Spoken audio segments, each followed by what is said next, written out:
mid ka mid ah culimada ku nool magaalada Jowhar ayaa sheegay in ayuutada laga qariyo ninka guriga iska leh ay tahay xaraan iyada oo sii kordhaysa muddooyinkii dambe. Warkan waxaa Jowhar inooga soo diray wariyaheena Nuur Maxamed Macalin.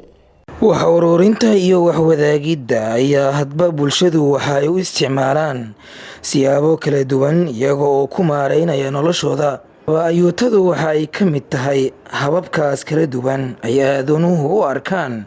in intifaac iyo horumar u tahay ayna ku dabari karaan noloshooda. haddaba ayuutadu maxay ka qabtaa diinteena islaamka? waa kan Sheekh Cabdicasiis Sheekh Maxamed Barrow oo lagu garan og yahay qalin leh ragga ama haweenka isku darsadaan maalan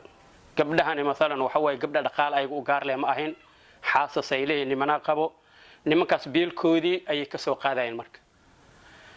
ninka biilkii cidii uu tala galay 10,000 ay ka soo jaray ama 20 ay ka soo jaray ninkeena ma oga oo raadi kama ahayn idan ma siinin way ka soo jarayaan waxay geenayeen marka muxuu ahaa ayuutada ku darsanayeen taas marka xaaraan ay noqonaysaa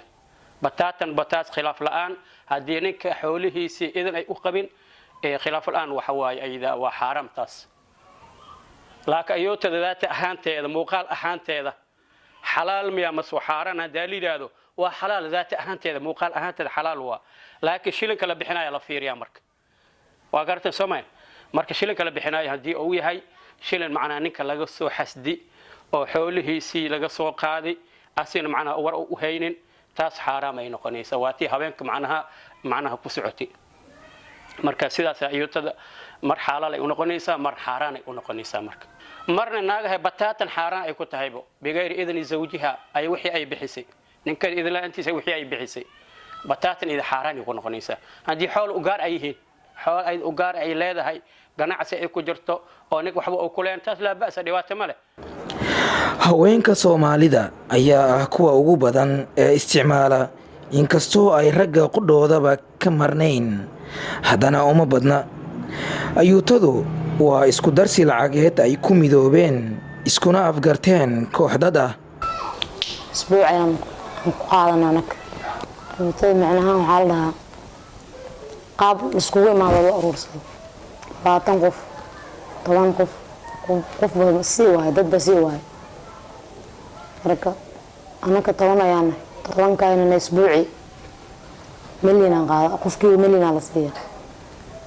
dinkiisa uu ku danaystaa faa'iido noogu jirto faa'iidaas way anaka wax ba khasaareen ma soo gaaraan faa'iido weyn ayaan ku qabnaa xaqooda oo laga kulmo yar way jiraan dadka ku jira laga soo aruurinayo xaqooda oo ka imaanayso xaqooda waxa ka mid ah isbuuci loogu tirigalay ay dib u dhacaysaa qaadowgeedii kaas ayaa ka mid ah أنا والله وحبا شقيا يوتدا سن كوجران wax meel kale kulmi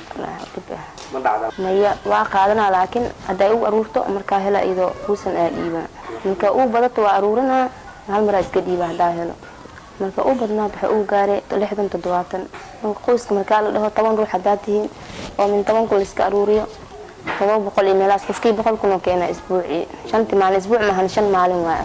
alkaliya qaadanay 700 adan qof kala loo aruurina asina maral siina ileen ka dhamaato qof loo siina wax kala kulmin hal meel bis ku qasaari oo loo inkiri oo saaudiga oo isuga dadka la siisay horteelaysi ana u dambeey aan leeysiinin oo dadka la way aruurista la way dadkii keen lahaa macna waa qalbixin iyo dhamaan qasaarada salmar al kul Nuur Maxamed Macalin SBS TV Jowhar.